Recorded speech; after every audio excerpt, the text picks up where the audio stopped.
Hi hello friends, இது உங்கள் Arjuna friends study circle. இன்னைக்கு நம்ம என்ன பார்க்க போறோம்னா டிஎன்பிசி 2023 கேட்ட ஐஎன்எம் கொஸ்டின்ஸோட தொகுப்பு தான் பார்க்க போறோம். ஓகே, வாங்க பார்ப்போம். ஃபர்ஸ்ட் கொஸ்டின் பாருங்க.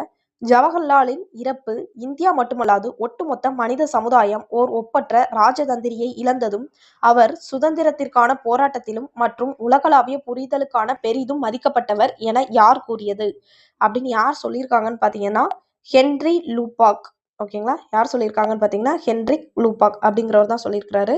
ஓகேங்களா, இது வந்து இல்லாத ஒன்று, ஸோ நோட் பண்ணிக்கோங்க. நெக்ஸ்ட் கொஸ்டின் பாருங்க. கீழ்கண்டவற்றில் இந்தியாவில் ஆங்கில அரசிற்கு எதிராக திட்டமிட்டு நடத்தப்பட்ட தொழிலாளர்களின் முதல் வேலை நிறுத்தங்களில் ஒன்றாகும். எது ஃபர்ஸ்ட் திட்டமிட்டு நடத்தப்பட்ட முதல் தொழிலாளர் வேலை நிறுத்தம் கேட்டிருக்காங்க.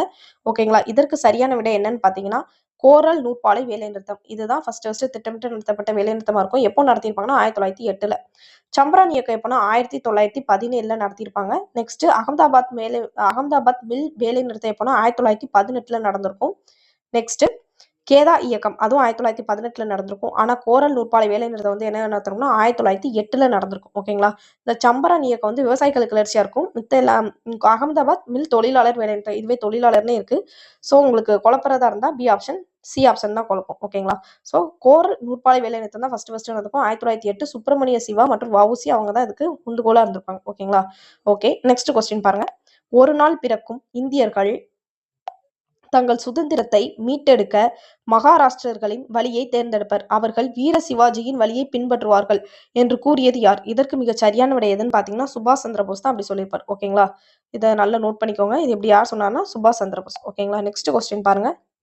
டேஸ் ஒரு மருத்துவராகவும் மற்றும் ஆங்கிலேய அரசாங்கத்திற்கு எதிரான ரகசிய நடவடிக்கைகளில் ஈடுபட்டும் மற்றும் கம்பியில்லாத தந்தி மையத்தையும் நடத்தினார். இதற்கு சரியான ஆன்சர் என்னன்னு பாத்தீங்கன்னா கிருஷ்ணபாய் நிம்கர். இவர் தான் ஒரு மருத்துவராகவும் ஆங்கிலேய அரசாங்கத்திற்கு எதிரான ரகசிய நடவடிக்கைகளை ஈடுபட்டும் கம்பியில்லாத தந்தி மையத்தை நடத்தவும் யாருன்னு பாத்தீங்கன்னா கிருஷ்ணபாய் நிம்கர். ஓகேங்களா, நெக்ஸ்ட் கொஸ்டின் பாருங்க.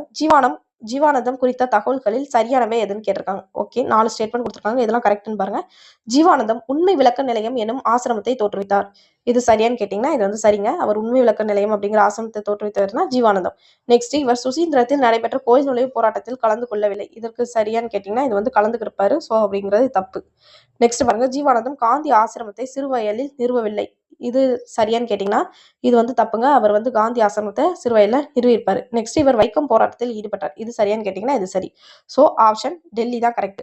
ஓகே ஃப்ரெண்ட்ஸ், இதே மாதிரி கண்டினியூஸா ப்ரீவியஸ் இயர் கொஸ்டின்ஸ் வேணா நம்ம Arjuna friends study circle subscribe பண்ணிக்கோங்க. உங்கள் ஃப்ரெண்ட்ஸுக்கும் ஷேர் பண்ணுங்க. நம்ம சேனலில் டெய்லி 3 ஷார்ட்ஸ் அப்லோட் பண்ணுறோம். காலையில் என்ன 6 மணி ஆர்டிகல்ஸ் பாலிட்டி சம்மந்தமான ஷார்ட்ஸ் வரும். மதியம் என்ன பார்த்தீங்கன்னா தினமும் ஒரு தகவல் வரும். நைட்டு என்ன பார்த்தீங்கன்னா ஐஎன்எம் ப்ரீவியஸ் இயர் கொஸ்டின் போடுவோம். நெக்ஸ்ட்